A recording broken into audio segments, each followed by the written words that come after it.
शास्त्रों का लेख है कि जीव के कल्याण के लिए 3 ही रास्ते हैं, लेकिन मैं मानता हूं आपके पास धन भी नहीं है, तन भी आपका स्वस्थ नहीं है, लेकिन मन सबके पास है। उस मन से आप प्रभु के नाम का सुमन करने में क्यों कंजूसी करते हो? हाँ जी, आप सभी को प्यार भरी राधा स्वामी जी। देखिए, जो आज का सत्संग का विषय है उसमें महाराज जी ने बताया कि इंसान का जो कल्याण है वो 3 तरह से हो सकता है, तन, मन और धन से। अगर हम अपना तन गुरु जी को सौंपते हैं, मन में अगर भक्ति रखते हैं और धन रहित हो जाते हैं तो हमारा जीवन सार्थक और सभ्य बन जाएगा।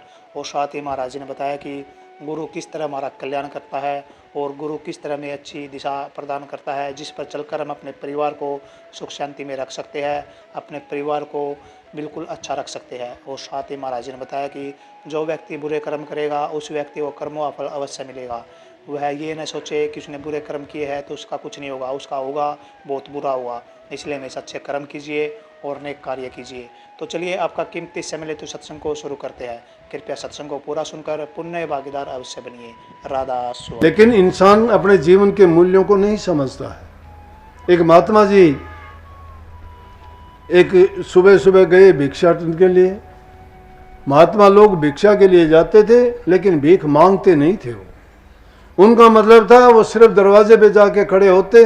अगर गृहस्थी ने देखा कि महात्मा आए, उन्होंने डाल दिया, उसको लेके चल दिए, जितना जरूरत का मिल गया उतना लेके अपने आसन पे चले जाते और उसमें अपने मस्त रहते, प्रभु का भजन करते।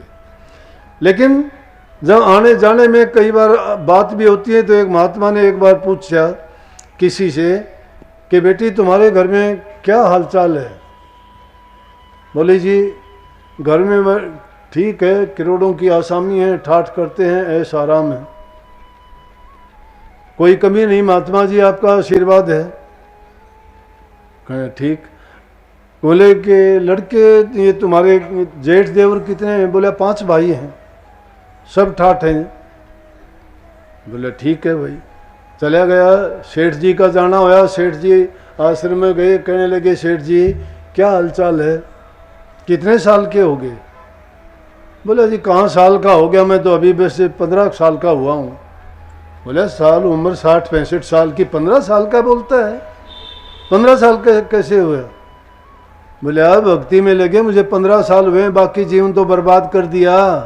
गुरु की शरण में आए मुझे 15 ही साल हुए हैं, जब तक गुरु की शरण में नहीं आया था वो जीवन तो मेरा यूं ही गया। अब तो प्रभु की भक्ति में लगे हुए 15 साल हो गए, मेरे काम तो ये आएंगे। महात्मा जी कहने लगे भाई आदमी तो इस बात में जो सच्चा है। बोला कि और धन संपत्ति क्या है तेरी? बहू तो कहती थी करोड़ों रुपये हैं आपके पास। बोले किस चीज़ के करोड़ों? मेरे पास तो 50,000 रुपये हैं जी। बोला 50,000? क्या बात करते हो, 50,000 में तो आपका मकान देखा वही है, बहुत करोड़ों का तो। बोला कि 50,000 का मतलब ये मैंने दान पुण्य में सिर्फ 50,000 रुपये लगाए हैं और आना भी फालतू नहीं लगाया। मेरे साथ जाएगा का ये तो सब यहीं रह जाएगा, जो मैंने पुण्य किया है, दान किया है, वो बस इससे ज़्यादा नहीं है। महात्मा जी कहने लगे भाई आपको गुरु की शिक्षा मिली है, इसलिए बात भी आपकी बड़ी दिलचस्प बात है और हैं भी सत्य। बोला तो ये भी बता दो कि आपके लड़के कितने हैं? बोला लड़का मेरा एक। बोला कि बहू भी मैंने काफ़ी देखी, तेरी बहू ने बताया कि 5 हैं उसके देवर जेठ, तो और कहाँ हैं?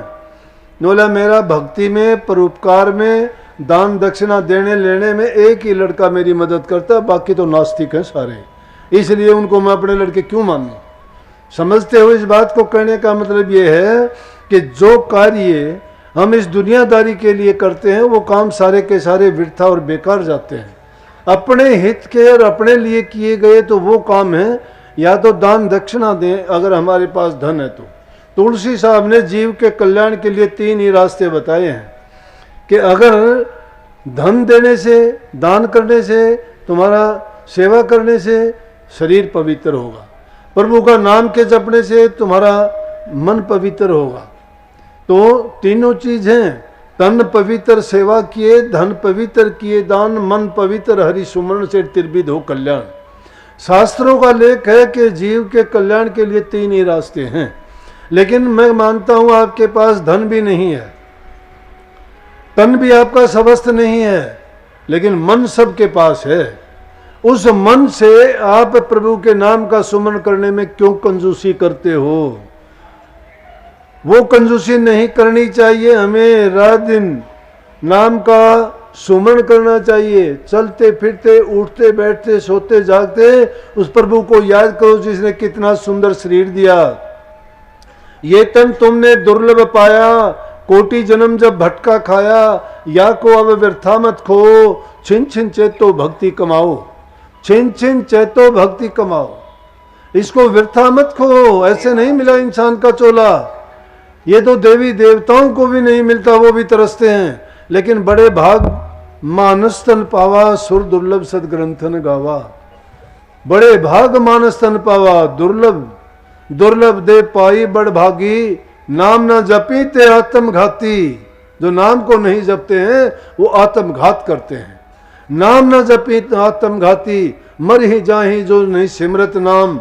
नाम बिहुना जीवन कोने काम, खात पीत खेलत हस्त विस्तार, कौन अर्थ मृतक श्रृंगार। ये तो मुर्दे का श्रृंगार करते हो, मरेगा ये शरीर एक दिन, क्या काम आएगा ये? पशु के चाम की बण रे पनैया, नौबत और नगारा।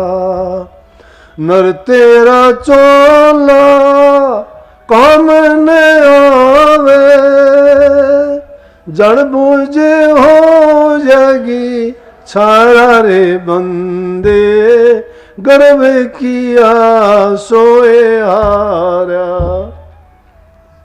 राख होगी।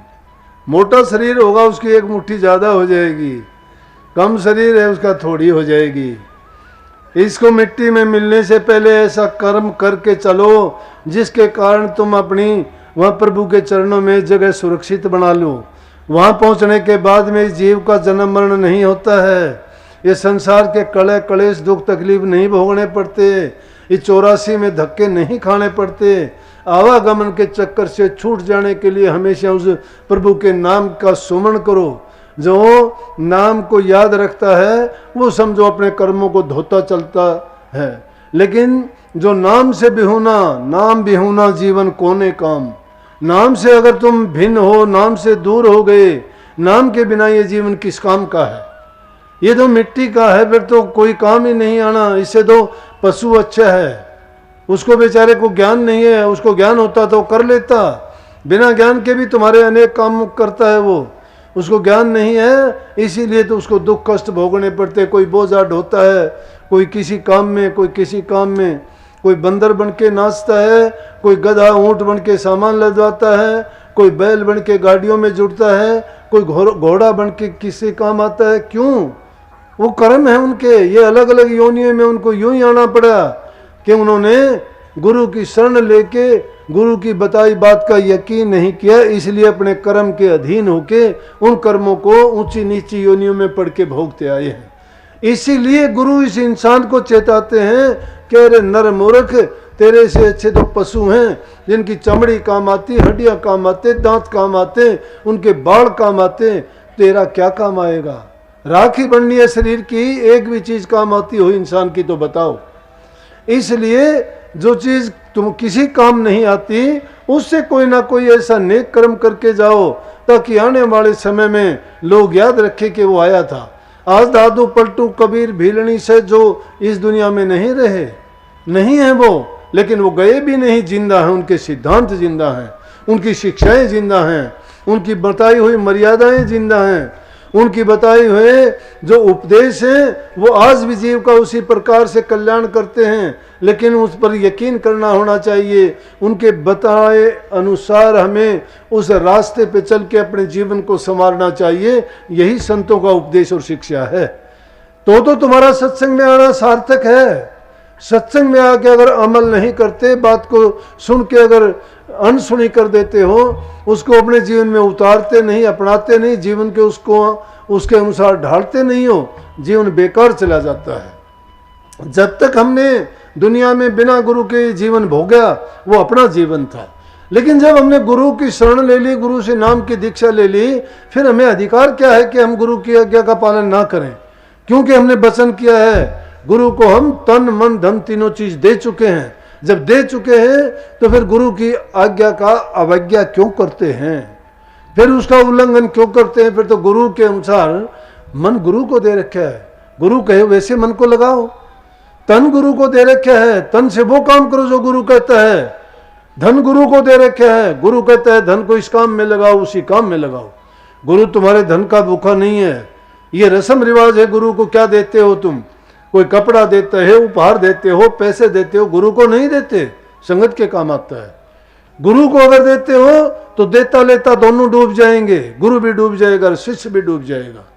गुरु को नहीं, गुरु नहीं भूखा तेरे धन का, उन पे धन है भक्ति नाम का, पर तेरा उपकार करावे, भूखे नंगे को दिलवावे, उनकी मौज सहज तू पावे, जो उनको प्रसन्न करावे, उसका खुश होना है भारी, सत्य पुरुष निज कृपाधारी। गुरु प्रसन्न सब जगह रूठे तो भी उसका रोम न टूटे। गुरु प्रसन्न, गुरु प्रसन्न सब जगह रूठे तो भी उसका रोम न टूटे। लेकिन गुरु से द्रोघात रखना गलत है। वो लोग गुरु की निंदा से नहीं डरते हैं, वो नरकगामी जीव हैं, उनको नरकों में जाना ही पड़ता, उनके बस की बात नहीं है। उनके सिर के ऊपर काल का पंजा है, वो कहीं भी जाएंगे उनको सफलता कभी मिल नहीं सकती। दो रोटी परमात्मा दे देगा उसको, मंगते को भी देता है, भिखारी को भी देता है, ठग लुटेरों को भी देता है, कत्ल करने वालों को भी देता है, जो रोजाना जीव हिंसा करते हैं उनको भी देता है। ये कोई बड़ी बात नहीं है, करने वाला काम है वो करो।